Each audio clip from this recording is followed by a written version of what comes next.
an ultimate global podcast. Hello, and welcome to our special weekly podcast on trending international and social affairs. You're listening to Saurabh Kora and George Mavros from Sydney. So good evening to another wonderful episode of Ultimate Global Podcast. And in this episode, we are discussing about messaging and positioning for the startups. And in today's episode, we are joined by the co-founder of Red Basket, David Miller. Very insightful, very knowledgeable person. And I'm sure we are going to gain some interesting insights on this topic for startups because he's already started something of his own. Red Basket is currently helping SaaS companies to grow internationally by designing their marketing and communication strategies, which can bring in more conversions for them. So maybe to start off with, David, why not give a brief introduction about yourself and your project? Okay, super. Yeah, hi. So I'm happy to be here today. I'm a Californian, but I live in Central Europe. I moved here several years ago. I met a beautiful woman. It worked out. We have a lovely daughter. So yeah, it's been a long time in Slovakia, which is close to the Czech Republic and other countries. So this Red Basket is kind of the brainchild of my co-founder and I. We both come from SaaS. We both worked for companies that have been acquired. So we decided to use that knowledge to help startups, from the ground up, everywhere from pre-seed money all the way up to, Series B and Series C type companies. So we leverage our knowledge to really get in there, dive deep with the co-founders of startups, understand their technology, and ultimately help them with their messaging, because it's critical to have messaging before communicating. Like, what are you going to say? Kind of like this podcast, right? Here's a microphone. What are you going to say? So that's kind of my background and my passion and where I am today. Great. That's fantastic to know. And I know it's very difficult for any new founder to understand their right position in the market and also understand what can be the right messaging for their startup. I have met so many founders here in Australia as well. A lot of them have got really good ideas. They know they have created their strategies for how they're going to market it, how they are going to sell it to the customers, what are their financials going to look like. But it's always a challenge when it comes to the execution part, especially in the first few years. So would you love to highlight on how can they position themselves through the messaging component? And that's kind of the main topic for today. Yeah. So I see this very often that just like you, co-founders may come up with a great idea. There's several, more technical co-founders who say the product is so good, it's going to sell itself, which we know is false, right? It doesn't, to quote myself, I always say this repeatedly. It doesn't pay to be the largest secret on the internet, right? So we have to kind of step back and we work closely with co-founders and we ultimately build out something called a message house. The message house isn't something new, but it's very important to start there. And basically what it encompasses is your vision, your mission, your key messages, proof to support the key messages, your key claim, and then if you have customer testimonials, those will ultimately support your key messages. So it doesn't help if I say in this world, I'm the best.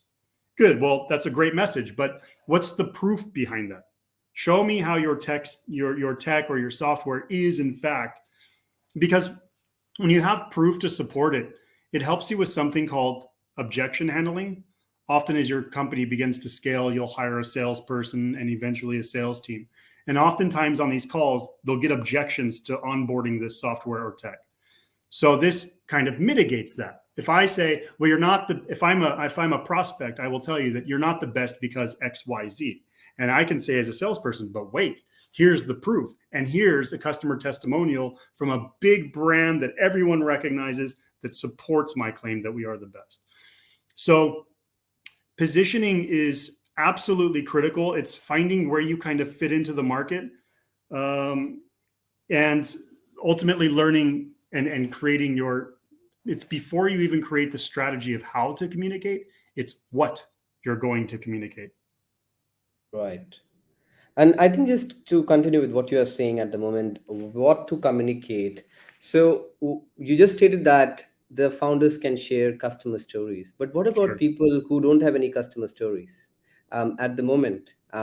Because I'm sure people who will be listening to us, there will be founders who are just in the hypothesis phase or probably just launching their ideas. They don't have any customer stories. So how should their messaging be looking like? Yeah. So you basically started the same place, right? So you start with your vision and your mission. You can still start with your key claim. A claim is something that is uniquely yours, that your competitors, even if you're in the hypothesis stage, you can still create this. It's kind of putting your company into a direction and squeezing it into that niche area that you're going to excel. If you don't have testimonials from customers, it's fine. Because there's several stages that a startup, usually a healthy startup, will go through. It's development of what they're going to do, finding the market fit, understanding who their customers ideally should be. This is known as an ICP, ideal customer profile. And then they'll start to do proof of concept. This means you're basically running your beta and giving it to customers, non-paying customers, to use for free. You can always offer, as you scale, when you're still doing it for free, not to do it for free. We're going to give you the software for free, but what we would like in return is a testimonial.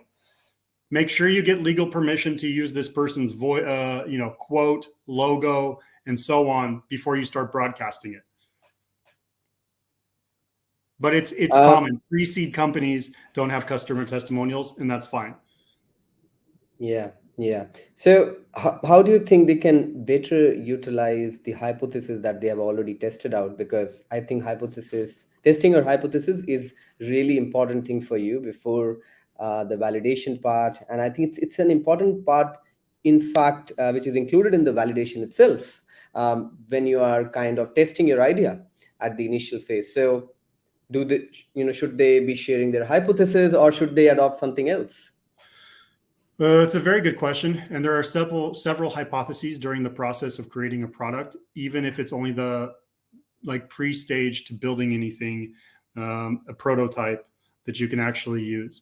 So there's something that never changes that should always remain consistent through the earliest of early stages, all the way up to we're getting ready to sell our startup for $1 billion, right? And it's understanding where you best serve a purpose. What pain points will you solve? And is the pain big enough to actually capitalize on, right? So even with Red Basket, we didn't just go register a business and start running. We did 1 year of proof of concept. Is there a market need for it? And, I hypothesized for a year, 2 years. I was already working in a startup. But before I went out and dove headfirst into this and decided this was my new future, I had to prove to myself and to the market that there is a fit. So this is a very critical aspect during the hypothesis stage. Make sure you're really solving a pain point. And I think this kind of comes to this fact as to how you can create a unique selling proposition or a unique value for what you are selling. And that will also depend on kind of how well you have evaluated the competitors in the market who kind of are selling a similar idea to you, or you have seen what kind of growth you can witness in that particular industry. So Sure. would you also like to touch base upon these two factors, how important it is to evaluate the growth in that sector, and also evaluating your competitors in the market before you are actually launching the product? Absolutely. So your USPs are actually the key messages. So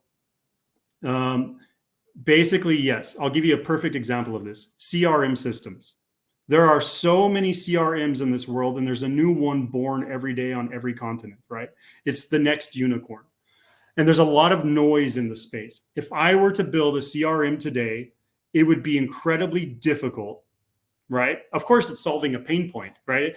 But what are the unique selling points? How can I use these USPs as my clear key messaging to leverage from marketing and sales. So that's one. This should never, ever, ever, ever stop.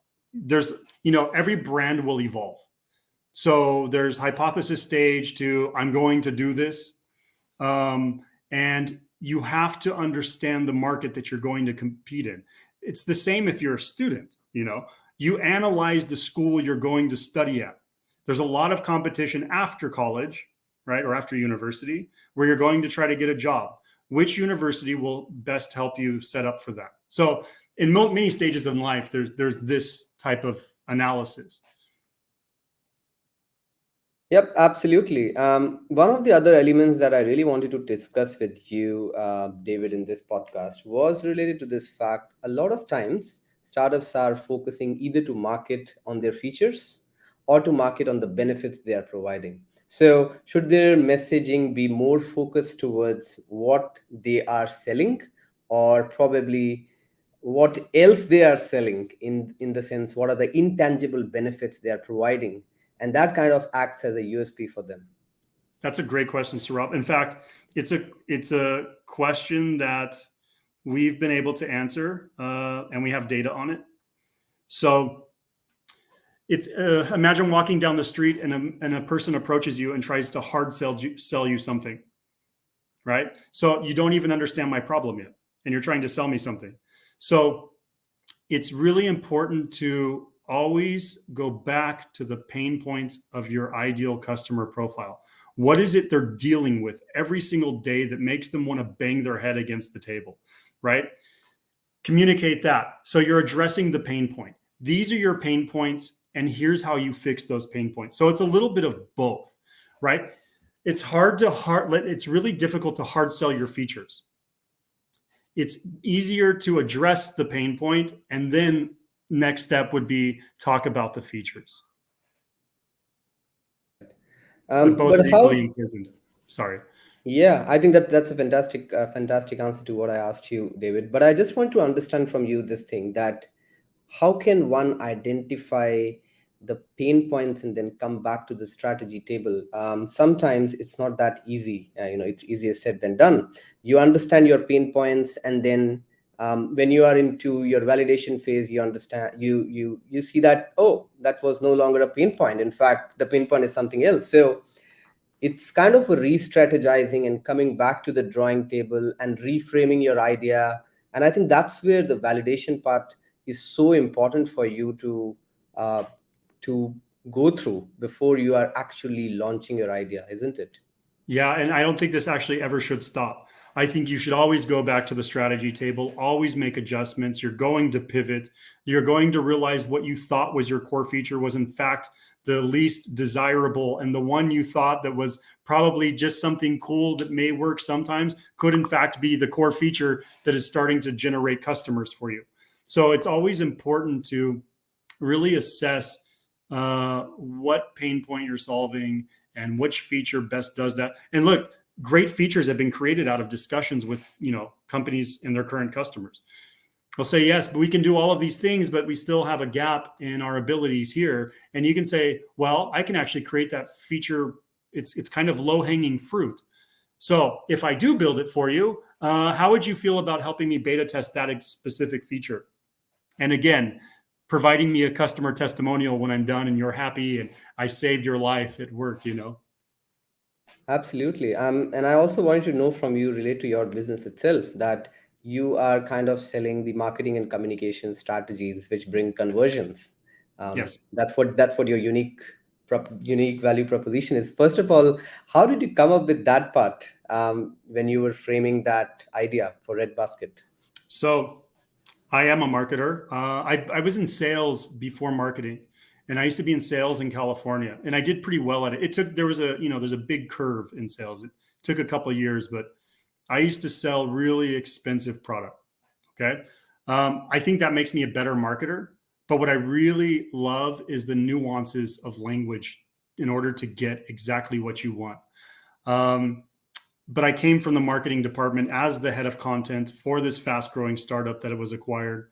My business partner, she's a communications expert and communication strategist, and she's also an expert in customer journey. There's one critical thing about me, though, that is ultimately different than the average marketer. There are many who get it, but there are many who do not. What I consider a conversion is a new paying customer. That's it. Everything else is noise. So I have to look at it from the very, very beginning. Yes, we created a blog, and yes, we created an ebook to generate leads, legally consenting leads, and all of those are necessary steps. But all I care about, which is what my customers love about me, is what does it mean for the bottom line? How do we generate more revenue using a marketing strategy? So I like to dissect it from, instead of top to bottom, actually from bottom up. We need 115 new customers this quarter. How are we going to get them? And we start to work the steps backwards. Yeah, I think that's pretty interesting to know how you can look at the bottom line through that way. I would also want to understand from you, since you are having a lot of customers in this market, to the product that you are selling, the services that you are selling, what are the top 3 or 4 platforms for communicating your message in 2022, and what can be some of the platforms you think can be beneficial for startups who might be coming up in the near future, in the next 1 year? You're talking about actual tech stack type platform, or are Yeah, you so talking? different ways and different platforms through which they can put forward their message of the startup. Yeah. So number one is, no matter what stage you're at in a startup or even a massive enterprise corporation, there is one major asset that you will always own, and you need to treat it like it's your baby, and that's your website. Right. So the goal of all platforms and all social media and all blogs and everything you do is to drive traffic back to your website in order to convert. So I would always try to make sure that even from a first time visitor to a repeat visitor, when visiting your website, that you give them multiple opportunities to convert them. You're probably not going to convert a first time visitor. So remember that. Don't hard sell them on your homepage. Get it now or your company's going to die is not the type of messaging you should put on your website. But this is true for B2C and B2B companies. Your website is the number one acquisition channel you have. The job of everything else you do is to drive traffic back there. When talking about platforms, there are tens of thousands of MarTech stack components out there. So it's really difficult to say. Each specific customer that we deal with has very specific needs, and we treat it in such a manner. So Red Basket uses a different software than a startup we started working with a week ago, and they have a different software than us and that other startup that, they've been on the market for several years. The one critical thing to understand is building a marketing tech stack that communicates with each other is a never-ending job. But there are some basics you can implement immediately. Tracking. If you're going to run ads, track it. If you're going to put a download out to get leads, track it. Track those leads. But don't track anyone who didn't consent. This will keep you out of legal trouble. So we take this part very, very seriously in our company, and we will not work with companies that do not get legal consent and communicate with. Yeah. I would definitely leave you. But one last question for you is, how do you feel the marketing and communication strategies, not only for startups, but in general companies, has evolved over the last 10 years? Because I see that the technology part of it has been growing rapidly, and companies are trying to make the best use of the upcoming technology. So how do you see that evolution has taken place in the space for marketing and Well, it's so strategies? rapid, in fact, that as a company scales, usually around Series A or Series B, they'll start to build a team just around onboarding new technology, because it is so rapidly evolving. If we go back 10 years ago, companies were still using billboards. I can tell you, where I live here, the amount of billboards is decreasing. I myself would not put my face and a slogan on a billboard because there's no data behind it. Data is king. We can track everything on everyone, which is quite scary, and it should be done tastefully. But that's it. Where we're going to be in 10 years from now, I have no idea. But it is rapidly evolving, and it's insane to watch. Well, I think that was really an insightful session with you, David. I feel that I personally have learned a lot of things, and I'm sure all the founders or anyone who is willing to become an entrepreneur in the near future will definitely learn those things and try to apply once the episode is out. So thank you so much for being a part of this episode. And I definitely hope to see you in another episode with a different topic. Perfect. I'm always happy. And thanks for having me on.